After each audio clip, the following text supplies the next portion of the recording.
මේ මොකද මට මේ හිටපු කැල මැසේජ් එකක් එවලා ගන්න ඕන කෝල් එකක්. මේ මිනිහා මොකද මට කෝල් එකක් ගන්නෙ? තාමසේ මොකද මට කතා කරන්නේ?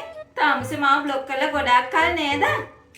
අනේ මේ තාමසේ මට මතක් වෙන ඩයනා කුමාරි ඉපදිලා ආවේ නෑනේ.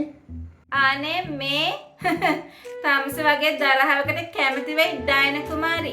හීන තමයි යෝවා. හරි දැන් තාමසේ කියනවාකෝ මට ගොඩ දවසකට පස්සේ කෝල් එකක් ගත්තේ ඇයි කියලා. අනේ මේ තාමසේ වගේ හොලිකට දෙල්ලකුට දෙන්න මටත් වෙලාව නෑ.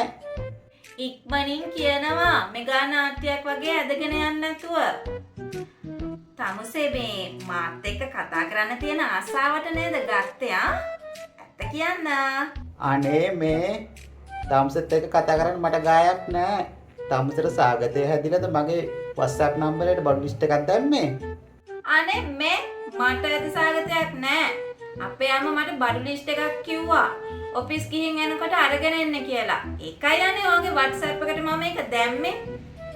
අනේ මේ මං ඒ ගොනා විකුණලා ගොඩාක් කල් මට බෑ තාමසට ඔය බොට් ටික අරගෙන දෙන්න.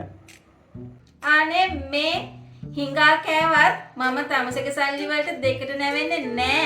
හරිනේ? මට පේනවා ඒක. අනේ මේ හිනාව තද කරලා බෑග් එකකට දාගන්නවා. අපේ අම්මා මට දෙන බඩු ලිස්ට් එක හැමදාම ඔයාගේ WhatsApp එකට තමයි මම දාන්නේ.